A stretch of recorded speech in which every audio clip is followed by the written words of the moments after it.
Welcome to episode number 99 of Broad Street Hustle. I'm your host tonight, Jason Sayeda.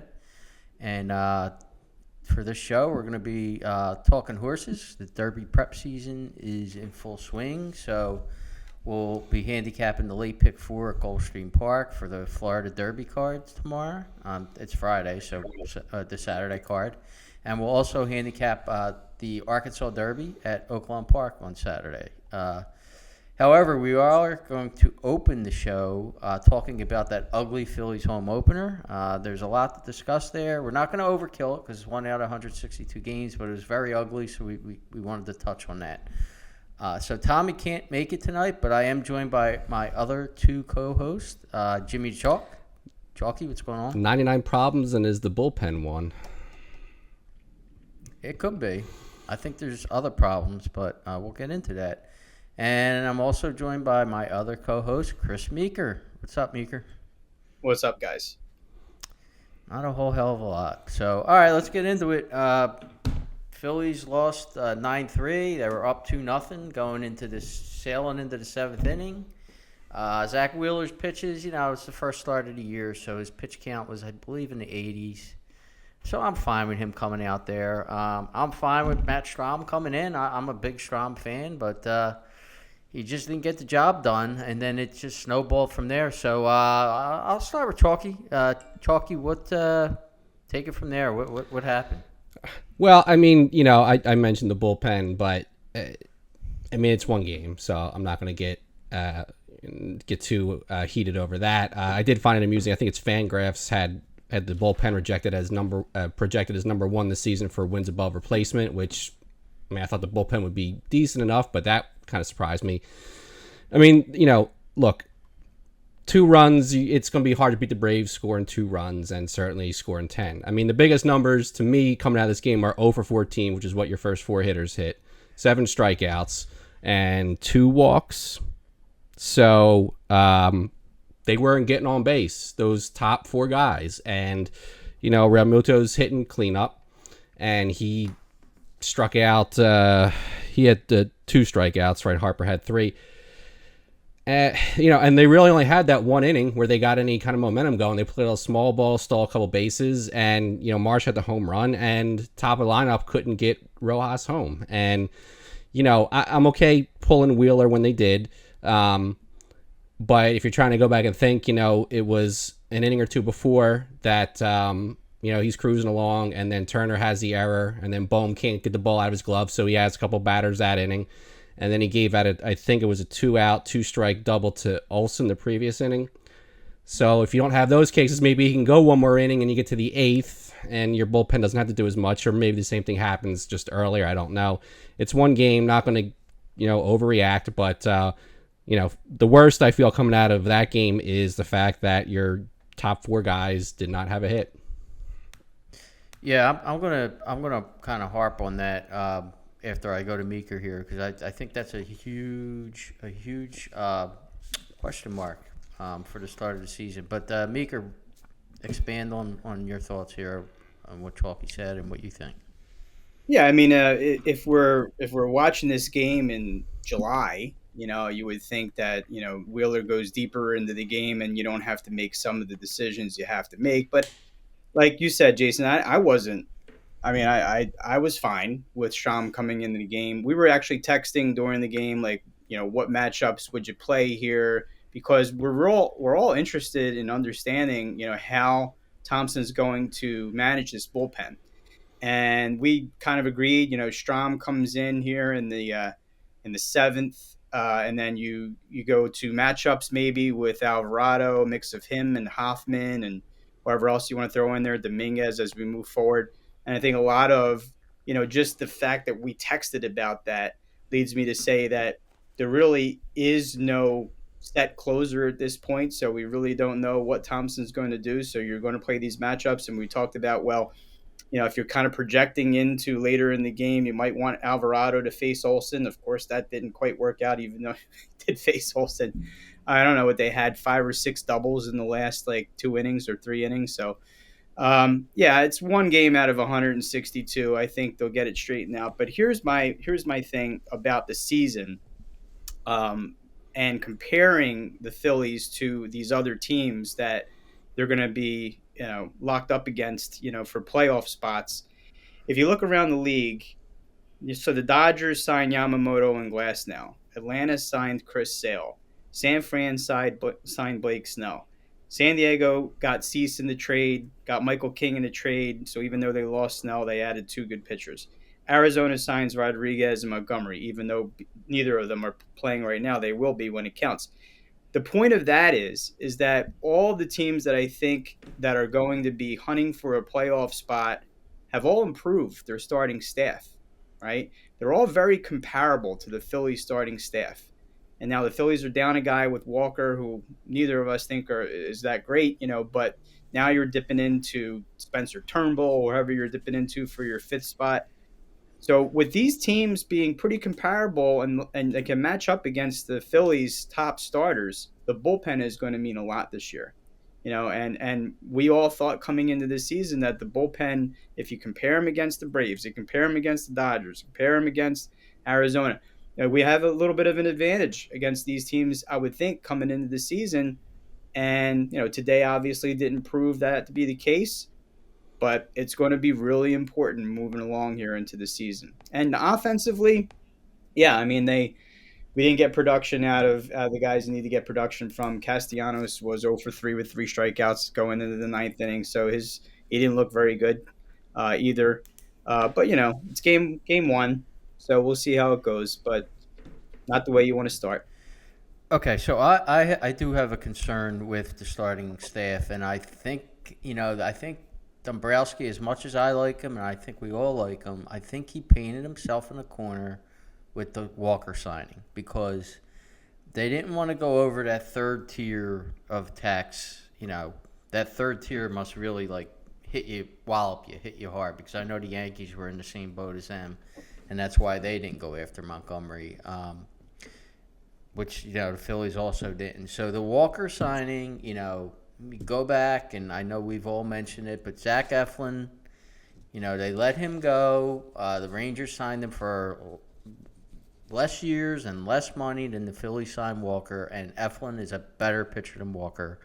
That was a major mistake, and now that's coming back to hurt them. I do think that they will make a trade by midseason, probably around the deadline, to get a starter. I think they'll bring a starter in, but they couldn't start the season doing it because of tax implications. So I'll start with the bullpen here, all right? And I don't have any issues with Thompson's management today, right?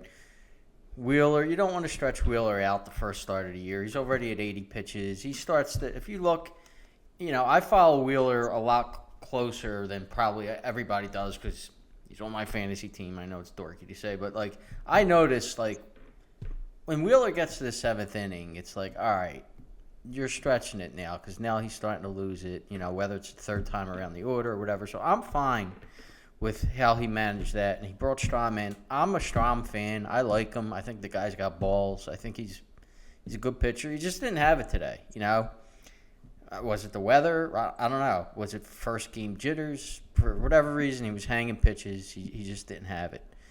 I love Hoffman. I think Hoffman should be your closer, but I also love that he's another guy with balls. He comes into the game with guys on base, and he gets guys out. I think he's the most reliable guy they have in that bullpen, hands down. All right? I wish there was more than one Hoffman because I want him to close, but I also want him to come in the seventh inning like he did with guys on base and get out of a jam because he's great at doing that. So, Alvarado, it all comes down to Alvarado. If he's bad Alvarado, because he's had bad Alvarado years, if he's bad Alvarado this year, they're in trouble. Because like you said, Meeker, the bullpen is one of their strengths, right? And if it's not, if Alvarado is bad Alvarado and he's wild and, they're in trouble. They're in trouble. And, they need Alvarado just as much as they need a Hoffman, and that would be big trouble. Now, hopefully Kirkring has matured, and when he comes back, hopefully he'll help. But it was ugly today. I mean, Alvarado was bad. Brogdon shouldn't be nowhere near the major leagues, and he won't be once Kirkring's back. He's going to be the first guy off that out of that staff. So not as concerning because he's just not going to be here. But my main concern though is Chalky brought up the one through four was over 14. I said it on past podcasts. Schwarber and Turner are not fast starters. I have their stats for April and May. Schwarber in his career is a 210 hitter in April with only 23 home runs. May he's a 186 hitter with 34 home runs. June he's got 55 home runs. July he's back to 33. But then August he's got 53 home runs. September he's 40 home runs. So he's a known slow starter. Trey Turner in April he's a 284 hitter. In May he's a 260 hitter. And then he starts to warm up too, just like Schwarber. 299 in June, 285 in July, then 325 in August, 301 in September. So Well, not for nothing. I think we'll all take a 284 April hitter or whatever he is. We haven't gotten that Right, Trey but Turner yet. I hear you, but Trey Turner, you need Trey Turner to hit 300. Sure. But that 280 something as a slow start would be fine. We're getting like 250 or less, like as a slow start, which is killer. It was killer last year without Harper, but May's 260. Yeah. So we also need him to catch the ball at shortstop too. He's not a good defender. I mean, I think we've all mentioned it, but to me he's a second baseman, right? I don't know if Stott. I kind of don't remember. I think Stott was solid as a shortstop, but I don't know. There's a part of me that would rather have Stott at shortstop and Turner at second. I just don't think Turner's a good defensive shortstop. I think he's second baseman. So my concern is you got to get off to a fast start or you have no chance of winning the division. And if you have two of your top four guys that are slow starters, I don't see that changing. So that could be an issue. Yeah. Plus you're down a piece in the rotation. I mean, as much as we much malign Walker, I think last year at one point in time, I don't remember what month it is. It might have been August. Like it was deep in the season where the record for a pitcher, not his record, but the record for a team for a starting pitcher, he had the most wins in the National League sometime in August. Don't ask me why they hit more when he's pitching, but if you're replacing him with a guy like Spencer Turnbull and it's going to last for, I don't know how long, a month and a half, that's not going to be good because I don't see Spencer Turnbull, giving you solid 5-6 innings. The problem is I kind of like Turnbull. I think he might surprise people. I just don't know how much you could stretch him out. Like I don't know if if he's a guy who's only going to go 4 innings, right? Walker, as much as we don't like him, he will go 5-6 innings, and that's why he's getting these wins, right? You can't win if you don't go 5 innings as a starter. He must be going 5 innings a lot if he's getting a lot of wins. So, I mean, that's the only thing you could say about Walker. He's like he'll take a beating, and he'll give up 4 runs in 6 innings, but he'll go 6 innings and he'll get the win. So, yeah, that's a good point. I mean, they and who knows? My problem with Walker is I think he came into this season with a bad attitude because he was pissed off about not pitching in the playoffs last year. So he came into the season with a bad attitude. He probably wasn't ready, and that's why he got hurt. So I don't know. Well, to me, I think they had the guy they could have signed. He was already on the team, and that's Michael Lorenzen. I mean, you don't need to get. I like Lorenzen. I agree. Yeah, I mean, we didn't need a superstar. We didn't need to sign Snell or Montgomery.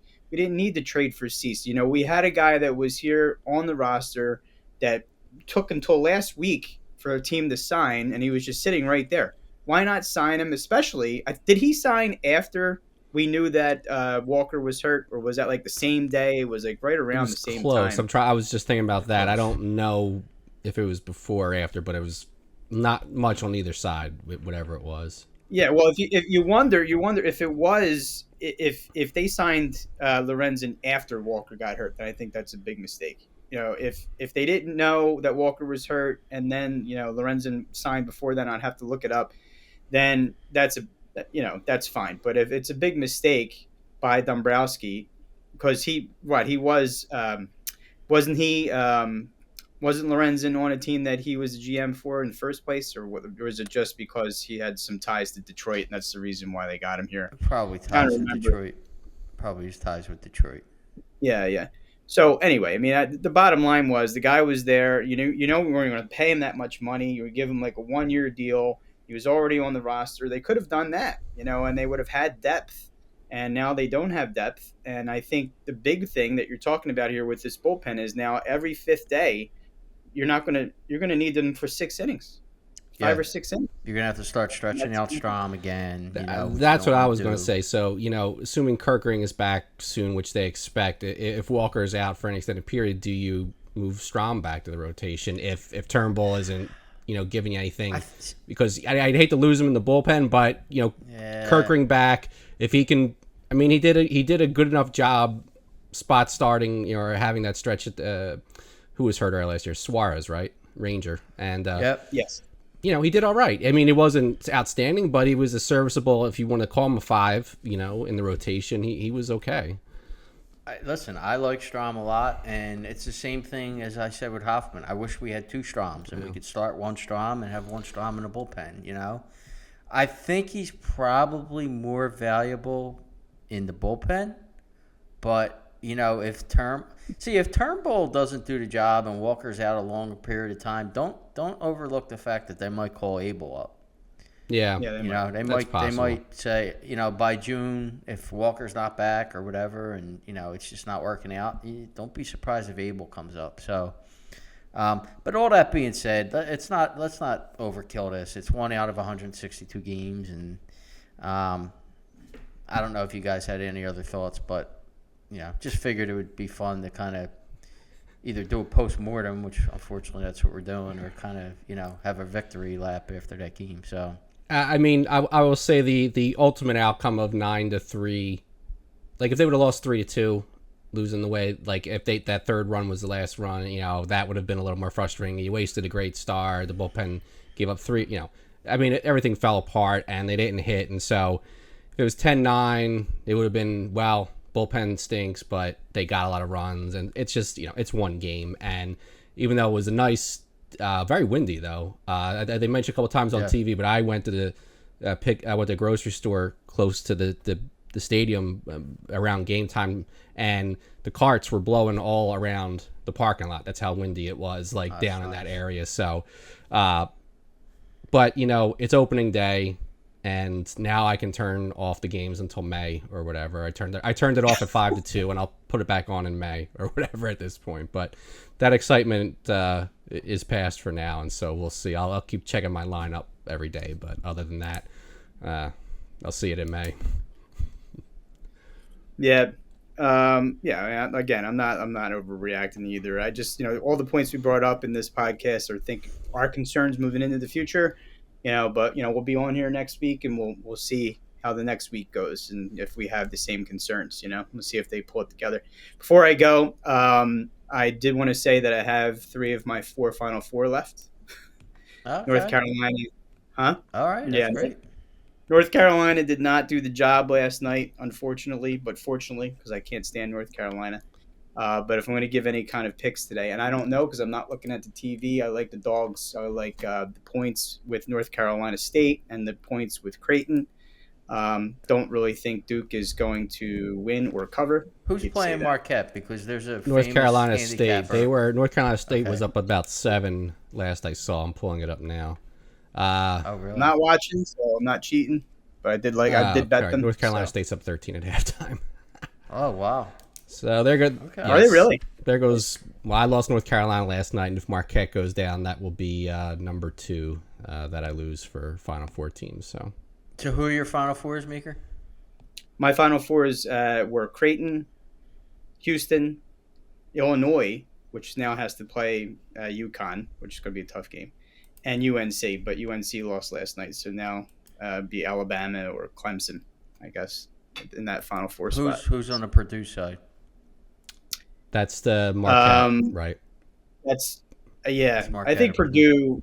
Yeah, Purdue is. Purdue would have to play Creighton, but they play. Who they play tonight? They have. Was a tough game tonight, don't they? Yeah. Only favored by like 4 or 5. All right. Well, You know? we'll we'll root you on, I Maker. think Creighton's. No, you're right. Yeah. Okay. Yeah, that is right. Well, we'll root you on, Maker, with your analysis that you gave. Hopefully, everyone out there took some of your advice, won some money. Hopefully. But we will bid you adieu because I know you need to run. We will hope to have you on next week for our 100th episode. Yeah, we'll miss that one. All right, Sure. great. All right, guys, have a good one. Well, thanks, Meeker, and we will talk to you next week. Later. All right, Saturday really kicks the final set of Derby preps off for the upcoming first Saturday in May, Run for the Roses. We're going to do the late pick 4 at Gulfstream, culminating in the Florida Derby, as well as the Arkansas Derby. There's a couple big races in Dubai that we're not covering here, but an exciting day of racing, and will be for the next couple of weeks. But we'll kick it off with the Gulfstream late pick 4 that begins with race 11. Post time for that is 4:40, and it starts with the Gulfstream Oaks for 3-year-old fillies, a mile and a 16th on the dirt. Winner of this is usually one of the favorites for the Kentucky Oaks. So we'll kick it over to you, Jason. Who do you like here? Well, I'm going to start out being very chalky in this sequence. The 4 Ways and Means is apparently very highly regarded by Brown. She's coming off the layoff. She hasn't run since Saratoga, the Spinaway. But she seems like she's going to be able to sit a comfortable trip behind the 8 Fiona's Magic, who looks like one of, if not the main speed in the race. But I think this Ways and Means is really tough and could possibly be your Oaks winner. So I'm going to single the 4. I will throw in the 1 Power Squeeze for second. She looks like she enjoys, going around 2 turns. She looks like she really kind of perked up in her buyer speed figures once she started to go long.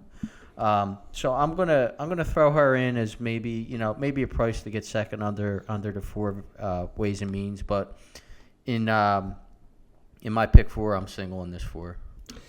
Yeah, I mean, I think it's either you single the 4 or you use a couple of horses. I've gone back and forth. I'm kind of on the singling 4 now. She's had a little bit of layoff, but she really should be 2 for 2. And she's had trouble in both races and won the first one quite convincingly and was well ahead of the 3rd place finisher in her second out. The other horses I was looking at were the two horses that coming out of the Devona Dale. So that was the 8 Fiona's Magic, like you mentioned, and into Champagne for Wilkes. But I'm not going to use all 3 of those. And then Gunsong for Henning was a little interesting to me as well, showing some progression and would be the first around 2 turns. But all those considered, I'm just going to go single in the 4, uneventful and not a sexy pick. But if she runs back to either of those races, even with the trouble, she probably wins this one fairly easily. All right, so that moves to race 12. It's the Sand Springs. It's a $150,000 stakes race for filly mares 4 years old and up, a mile and a 16th on the turf. Post time is 5:15 on that. And at the risk of being chalky, I'm taking Brown here as well and singling it. Market segmentation has been off since Saratoga, much like Ways and Means, but has run in better company and run better races than these other horses. And there are horses in here that could pull out a race that could possibly win, which I'm sure if you're not singling Jason, you'll be able to talk about those. But it's a grade 1 winner, grade 3 winner, and had trouble in the last race out, the Diana. The mile 16th cutting back isn't going to be a problem for this horse, so I'm going to go Brown in the first 2 legs and single the 8 market segmentation here. Well, this is going to be very boring because I am also going to single the 8 market segmentation. I mean, my notes are very versatile. Can win on the lead, can sit off the lead and win, could close and win. Seems to be push button horse. Loves the distance. She's 4 for 6 at the distance, and she likes Gulfstream Park. She's 2 for 2 there. I don't think I really don't think that she could lose this race. I'm singling and I'm moving forward. If she loses, she'll beat me. I don't like singling horses in turf races that do not have IRAD on them, but IRAD's brother's on her. So I just think she's the best horse in the race, and I'm gonna single. All right, so that'll take us to race 13, the Appleton, $150,000 mile on the turf for 4-year-olds and up. Post time 5:57. So, Jason, do we have another single here? I actually do have another single here, and I don't think it's the favorite. I think it's going to be the five. Well, I know it's going to be the five. Never Surprised. And basically, he's second off the layoff, and he's getting IRAD. And my whole point of it is I'm not strong on the favorite, Big Everest. I just think, for me, I kind of tipped my hand in the last race. I love IRAD on turf, and this looks like it might be the best horse there. Like I said, he's coming off a layoff. He must have got hurt in late 2022 because he was off a year and 3 months. Came back in his last race and ran pretty well. Just lost by a nose. Now he's getting IRAD. He's my go-to on turf. And my whole point is, if I don't single this horse, I think anybody could really win this race. So I'm singling IRAD, the 5, Never Surprised, and I'm moving on, and hopefully that gets me through. Yep. So I am not singling here, and I think because it's Rapoli, Pletcher, and IRAD on the turf, the 5, while maybe not the favorite, I think will be pretty close to the 4 in the end if the 4 does go off the favorite, Big Everest. So I'm actually going against the 5 here in the. Well, as we'll get to with the next races, there might be some chalk there too. But I will use the 4, Big Everest, but certainly not super confident that it's a slam dunk for that one. And I'm going back to 2 horses running back from the Canadian turf, and that's a 2 Saratoga Flash, who set the pace there, came up a little short, cutting back a 16th here, has a good inside post, the save ground right there at the turn, that first turn, so maybe can take him all the way at a little bit of a shorter distance. It's Safi, Joseph, and Zayas. They're always good combination down at Gulfstream. And then also Iced Chocolat, I guess is how they pronounce it. So that's Caxi and Paco. That horse finished 3rd, just above Saratoga Flash in the Canadian turf. And, they lost to Emmanuel, who's a very good horse, stakes winner already before that race. So no shame in that. Could IRAD take this horse, the 5 all the way? Absolutely. And it's going to get respected and it's going to get bet. But I would, even though I might have the eventual favorite, I wanted to spread a little here and go against that one at the very least. All right. Well, so are you going to use the 5? I am not. No. I'm going to be 2, 3, 4 in this one only. Okay. And that takes us to the main event of Gulfstream, the Grade 1 Curland Florida Derby, $1 million purse, mile and an eighth on the dirt. One of the big Kentucky Derby prep races every year. It'll be posting at 6:42 in the evening, which those just get later and later. I'll go first here. I mean, if Fierceness runs back to any other race than his Champagne, really, he's going to be a tough horse to beat. And he got beat last time out by Hades. But if you look at, as I know you have, Jason, you look at the sheet numbers. Sheets have him running a couple points better, and he had some trouble, got knocked around at the start, and ran okay, not great, and then got beat by a horse in Domestic Product who came back to win the Tampa Bay Derby, who had a little better trip at Gulfstream, so. You can't not use the. I mean, you can not use the 10, but I'm not going to leave the 10 off. And then I'm not going with Hades, but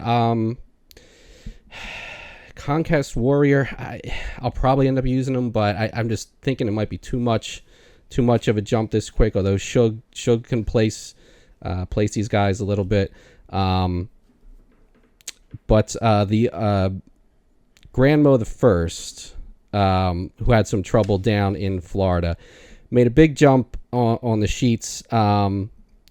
And, is the horse going to win? Probably not, but it's going to be a price, and probably will be the only horse I end up using for sure with the 10. So I'll go 410, trying to get another price in there. But, I don't want any of these horses that came out of the Fountain of Youth. That was just a bad race, a slow race. And I don't think much of the winner. So it's 10, no shock, and then a little bit of the 4. And if I convince myself to use the 9, maybe, but that's not really a long shot either. So we'll just say 10-4 for me on this. How about you, Jason? Yeah, I'm going to go 3 deep here. And I think you have to use the top 2 choices, right? The 10 Fierceness for basically everything you said. And also, I'm going to use the 9 Conquest Warrior as well. Fierceness slipped up a little bit in the Holy Bull, but had a little bit of a tough trip, and it was also his first race since the Breeders' Cup, so maybe just put a line through that, and hope that he could bounce back to, he ran a -1 in the Breeders' Cup, which is a big number to run for a 2-year-old. So, I think you have to use him, and like I said, just kind of draw a line through the last race there. But I'm also going to use, like I said, the 9 Conquest Warrior, even though I'm not really crazy about using horses at Gulfstream Park that kind of need pace or, need to close, because it's not the easiest track to close on. But he could be pretty good. He could be special. So, Shug, like you said, kind of, places his horses pretty well. I'm willing to take a shot on him, especially because I'm, single in my first 3 legs. I'm also, like you said, I'm going to throw in that 4 Grandmo the First. I like his thoroughgraph pattern. He ran 3 straight 10s, and then he jumped up to a 6. He might be ready to make another jump here. And he's got a nice pedigree, if you look at, his breeding. So I'm going to take a shot, throwing him in. Like I said, I'm only going 3 deep. My ticket's way cheap as it is, so I don't want to get beat by this horse. He could be a price. He will be a price. I mean, he won't be – I don't think he'll be a top 4 choice in the race. He'll be, 5th, 6th, or 7th choice at the race, very least. Hades will take money, and yeah, I'm against Hades. I'm not using Hades here, so I'm going to take a shot with Grandmo the First. So officially, I am in no particular order 4, 9, 10 in this race. All right. Well, that concludes the pick 4. Do you have a ticket written down, or? Yeah. I mean, it's basically like I said, it's it's a caveman ticket. It's going to be very simple. Race 11 the 4, ways and means. Race 12 the 8, market segmentation. Race 13 the 5, never surprised. Race 14 4, 9, 10. That is Grandma the First, Conquest Warrior, and Fierceness.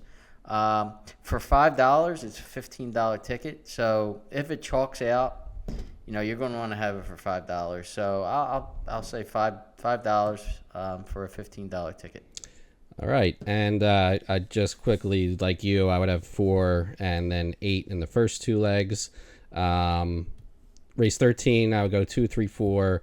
Race 14, just 4, 10. So that's a $6 ticket for $1. And then if you wanted to press it a couple times, it's not going to pay anything for $1 that much. So you'd have to hit it a couple times. And then if you wanted to play against the favorite in the first leg, I would go 5, 6, 8 in the first leg, then single the 8, and then 2, 3, 4, ending with 4, 10. So that would be a $18 ticket for $1 if I'm doing the math correctly.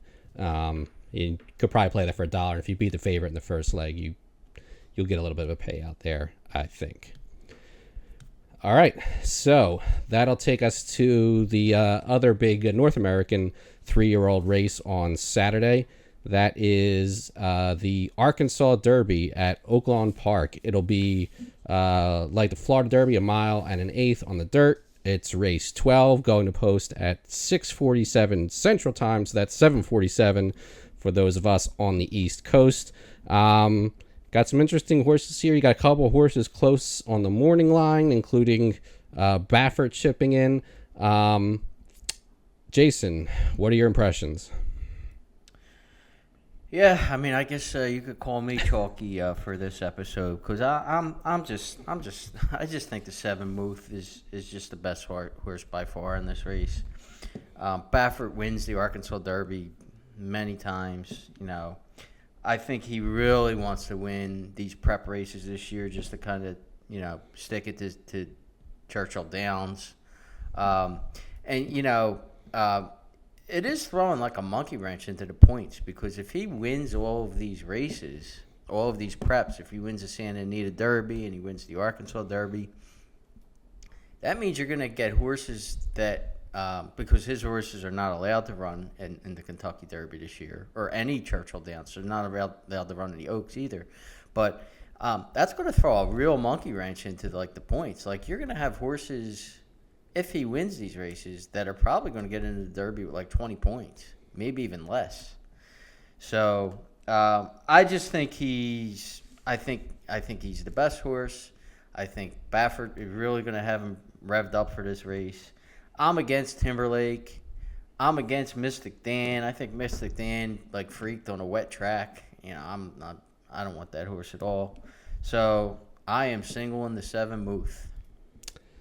And I don't have anything clever or different than that. Baffert is, at this point, he is just out to play spoiler. I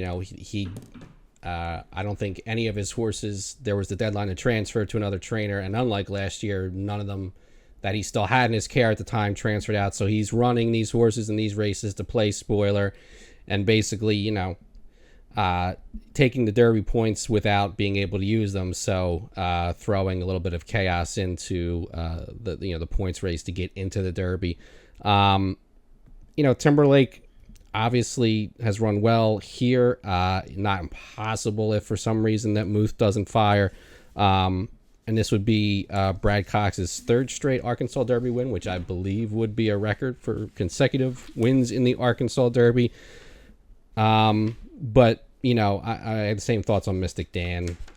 Don't see that horse running back to that number, certainly, the 101 buyer.